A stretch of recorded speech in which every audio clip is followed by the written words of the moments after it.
Good morning, everyone. And Maria, thank you for coming in from Vegas today. Holy cow, I really appreciate you.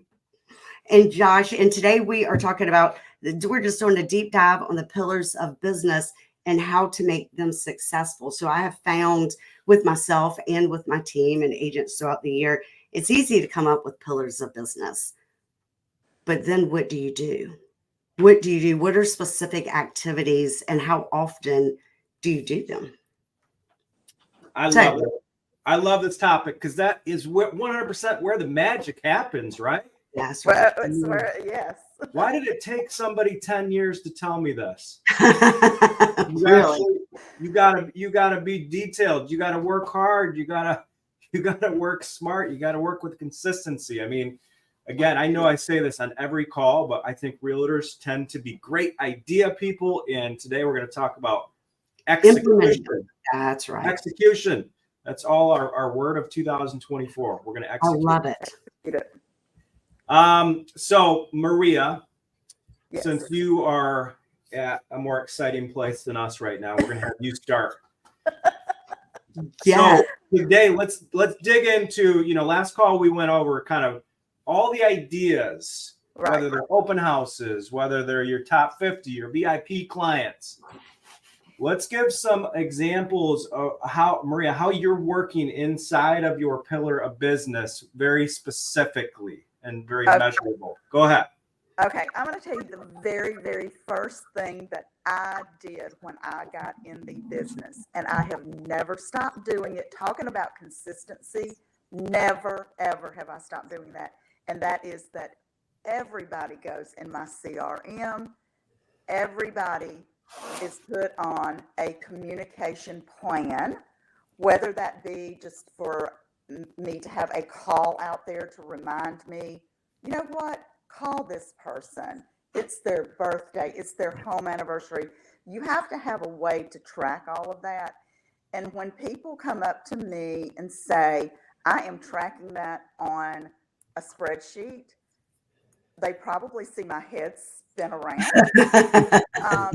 Because you know what? When you first start, you can do that. But guys, it's not going to take you very far. You need to pick a CRM. You need to stick with it. You need to treat every person that you come in contact with, you need to treat them in some form or fashion. Have them in your CRM, have a communication plan aligned for them. Make sure that you're reaching out and touching them at least monthly, even if it's just to say, hello, I'm touching base, or, hey, these are the things that are going on in town. These are the things I'm volunteering for, so come out and see me at them. It can be anything. I love it. So you think once a month? Some sort of communication. I do, and I'm a little softer touch because I'm Southern. I'm a little softer touch than, like, if you're in a metro area, don't go by what I say. You're probably going to need to touch them more often. Yeah, I think. Right. Right. So I think everything. Oh, she's gone. She's back. She's back. It's always magical. Well, I was going to bring up two things. So one, this is an interesting stat. I always get it wrong, but I think it's pretty close to, what is it? 88% of home buyers and sellers forget their realtor's name after 7 years or 5 years or whatever. I think it's 18 months. I had read 18 months. I had heard NAR study that if you poll your clients a week after, it's like 100% remember you. 30 days after, 100% remember you. 12 months after, you've got like 70% remember you. 18 months after, it was like 11% remember you. Right. So it was insane to me that, yes, you do need to be touching them. And as much time have you spent together and you help them find a home, you do become really good friends. Right. I'm like, how could they forget me? Yeah, exactly. Exactly. Right. Well, and it's so true. So, Maria, I love that your commitment to the CRM, that's where the money's made, and your commitment to your database, your sphere of influence. I mean, that should always, no matter what, be a pillar of everybody's business, right? It's got to be. Has to be. I always has to be number one. It is a requirement with agents on my team. Number one, top 50, sphere of influence. I think that what's really important for people to know when we're having these conversations is we keep throwing out SMART goals, and we all know SMART goals, very specific and measurable. Okay. Everybody needs to print that out and put it on their wall somewhere. I literally have, I have SMART goals printed right next to me at all time, because we don't work in gray area here. That doesn't work for us.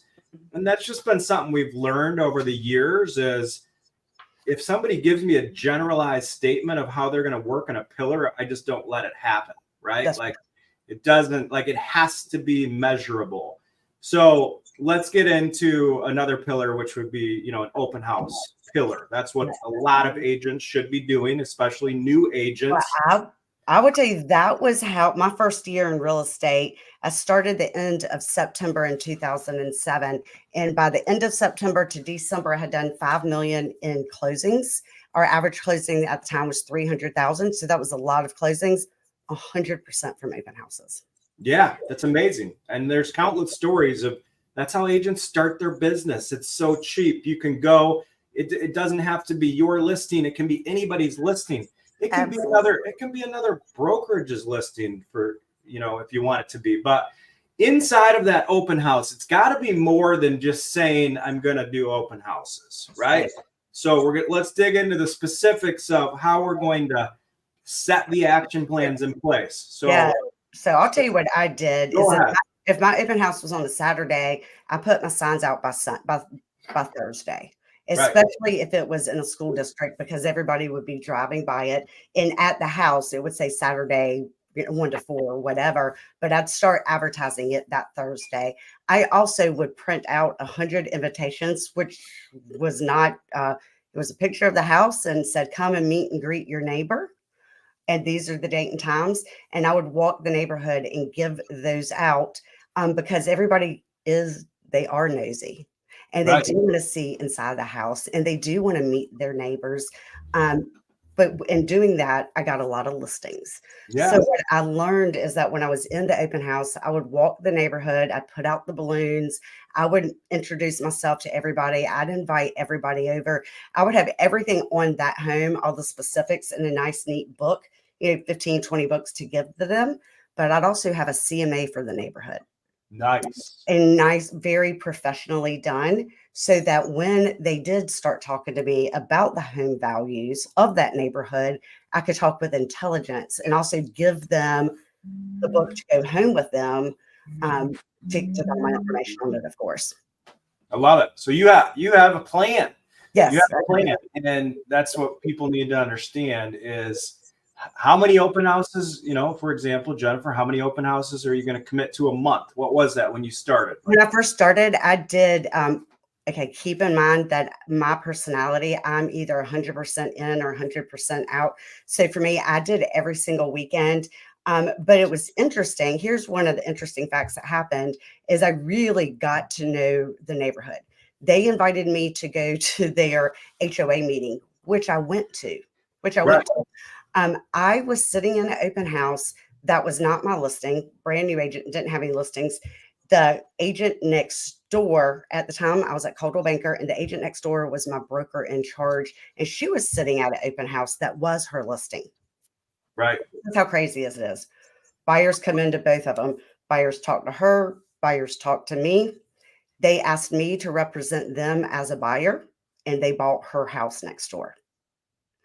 And she said, how in the hell did you do that? And it was because I knew so much about the neighborhood and I was so involved in the neighborhood. It was not my neighborhood. I didn't live in the neighborhood.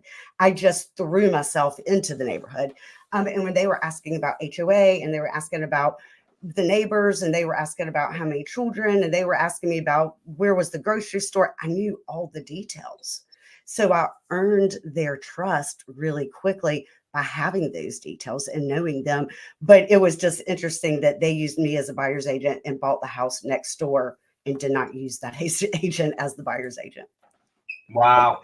Okay. And when they walked in, Jennifer, I bet you had them sign in. You tried to collect their information and you went back and you put them in your CRM. And I bet that you said, follow it up with them. Coming to my open house. Asked them for their mailing address, handwrote them a letter. Absolutely. Right. Absolutely. So what we're talking about is building that specific plan around that open house pillar. And if I'm a new agent and I coach new agents, I'm having the conversations of step by step. What are you doing per open house? How many open houses are you doing a week? So a new agent maybe should be doing 2 open houses a week. On top of that, what is your sign strategy? Are you doing mega open houses? Are you putting 50 signs around the neighborhood? On top of that, are you doing some door knocking, dropping off flyers like Jennifer said? There's what we call the 10-10-20 rule. 10 houses on each side of the open house, and then 20 houses across the street. You're passing out flyers. And then what's your sign-in sheet strategy? What's your social media strategy? So there's literally like 6 very specific things that you can commit to around an open house. We're just throwing ideas, right? Yeah, but Right. like we're talking about, it's all in the execution. Yeah. So Maria talked about CRM, sphere of influence. Jennifer, open houses. I'm going to bring up, let's say, this is a unique one. These are just ideas for people. What about like building a pillar around a rock solid vendor list? Like your vendor list. Yes. Well, so I think what's amazing is, as real estate professionals, we are always helping other people's businesses. We're helping roofers, we're helping electricians, we're helping plumbers, we're helping landscapers, you name it. We have a vendor list of 50, 60 people. What if a new agent just worked on, hey, I'm going to put this new vendor list together. Not only am I going to have the list, I'm going to send it to all my clients. And on top of that, once a week, I'm going to go out to coffee with one of these vendors and just build a business collaboration, because this should be a reciprocal business piece, right? Like, we're giving you business. We would hope that you're sharing our name if there's an opportunity. And people in the trades, that's literally all they're doing is communicating with people that are having housing needs. That's right. So you can build action plans around making a vendor list a pillar of your business. So I think that would be a good idea for people to think about. Yeah, and I've never done that. I've kind of always wanted to, and I've always put it. Maybe it's like you said, a lot of real estate agents have great ideas and don't execute. But I think that's an awesome idea.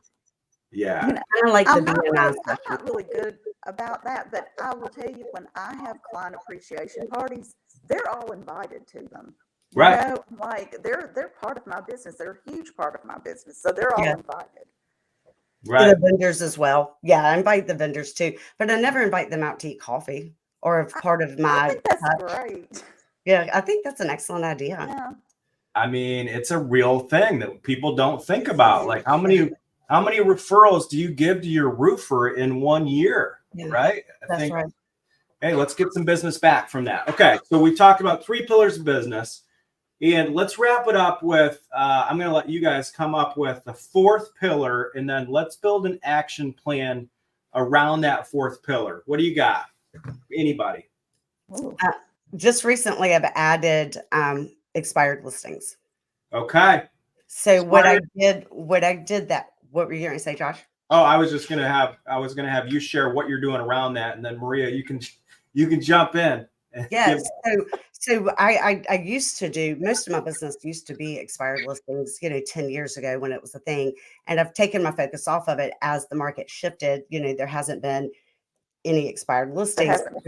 Yeah, but there has been lately. So I went to Vulcan 7. First thing I did, I was already using Vulcan 7, and I started, when I pulled up the past year, there were only 300 expired listings. So with Vulcan 7, I think it was a flat fee of $500.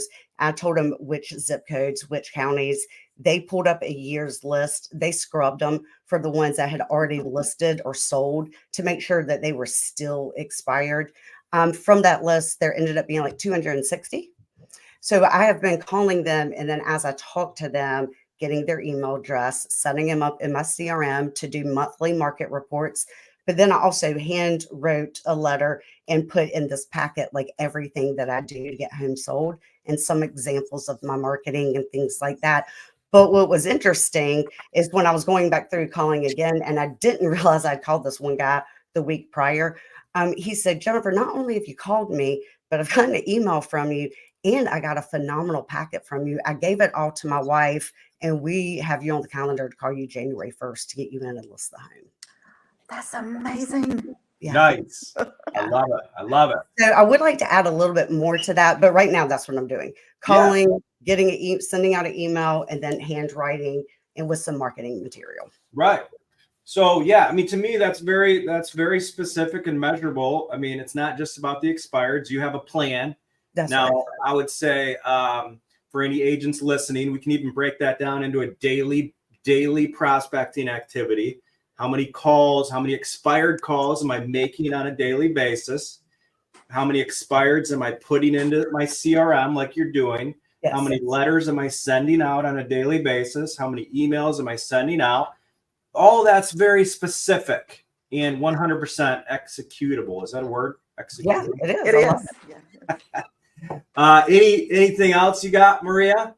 Well, I'm the one that's adding the ISA, the inside sales agent that starts on Monday. And the main thing is I'm a little busy right now, but I did want to add this to my business. So I had to find another way to do it. And so I went out and hired a inside sales agent that is going to be making my outbound calls. And basically their job is to try to get me an appointment, to get in front of those expireds, the FISBOs, the circle prospecting, anybody that they can get on the phone and get me in front of. That's their job. I love it. I love it. So I'll let you know in a few weeks how that's going. Right. And they start December the 18th, which I believe is Monday. Right. Well, so Josh, what's one of yours? Oh, yours was your vendor list. That was I mean, I'm just kind of throwing out ideas. I mean, my specific pillars, I'm just kind of throwing out ideas, which I think are really cool for any agent to think about. But my specific pillars are my VIP, the top 50 list. That is non-negotiable. It's always pillar number one. And I learned that the hard way. Again, I've been doing this for a little bit, and my ego got in the way of, I just assumed that everybody was always going to like me and know me. And remember you. Right. Why wouldn't they? Well, you get a rude awakening when you just don't, you're not organized. You don't work on your CRM like we discussed. And then why would people come back to us in 5 years if we have never connected with them? That's right. So we need to remove that from our thought process that everybody's going to like us just because we did a good job for them 5 years ago. So my pillar is non-negotiable top 50 consistently, month in and month out. I have touch point set for the entire year already. 2024 is ready to go. And we break that down into monthly touch points. I can break that down into, I'm going to connect with everybody in my top 50 list once a month. And I can break that down daily. I can break down weekly. That is very specific. Okay. Love it. Another one of my pillars is, I talked about this a little bit, is attacking the relocation department. I think that agents need to think about, like, who's moving right now. A lot of people with interest rates the way they are, they're not necessarily moving, but I can tell you who is moving is the people that have to move. And how can we get in front of those people? We can be relocation experts. So I'm building a pillar of business around, how am I going to prospect to human resource departments? What is my plan in place? I've got the relocation package. What does it look like? What does my presentation material look like? So when I'm prospecting these HR departments, I'm getting in front of them. I'm getting coffee. I'm sending emails. How can we be known as the relocation experts in our market? So you can build an entire, very specific, pillar of business around that. Some action items. We're attacking the agent referral business. We talked about that a little bit. Oh, yeah. Not a lot of agents. I think RE/MAX agents do incredible at this because the three of us, we've met through these events, right? Yeah. Mm-hmm. We've all met through events. And when you start to realize how much of your income is coming from these agent referrals, you say, why am I not doubling down on this? That's right. Right? So doubling down on that. And then another pillar of my business for 2024 is just, quite frankly, social media, video, YouTube, building very specific plans around how many posts am I making, how many videos am I shooting, what type of content we're creating. So yeah, John says CRS agent referrals. I mean, that's a big thing. Huge. It's a huge thing. And the list goes on and on. Like, we're only touching on a couple of these things. I think it's important for agents to really analyze who they want to be in this business, because we all have a choice, right? We all have a choice about how we want to wake up every day and execute our business. And that might be geographic farming, that might be circle prospecting, that might be open houses, that might be expireds, that might be ISAs. I mean, the list goes on and on and on. But we all got to come back to execution. And that's what we're talking about today. And set that plan and execute. And I like your two, Josh, that last week or week before that, you said you reevaluate it every month. Every month. Did I do it? Did my agents do it? You know, this is our plan. Are we actually working the plan? I love it. Yeah. And we're honest with each other, and we go by the old saying of progress, not perfection, and just keep getting better and keep working on it. But the what you'll hear the best agents in the world talking about right now is we don't need to overthink things. We just need to execute and commit with consistency. Just do it. Like Nike says, just do it. Just be How many great. times have you heard recently, let's just get back to the basics? That's and right. A lot of what we're talking about is just getting back to those basics and actually doing it. Yeah. And coming out with a strategic plan. I love it. Showing up. So this is a good conversation. Let's keep, the coaching going. So much every week. You motivate me. You give me energy. It's just such good energy. It is such good energy. Well, bye, guys. I know y'all have a lot to do. And Maria, you're probably still half asleep. A little bit, but I'm going to go play a little bit more. And then have fun. Have fun. Yes, have fun.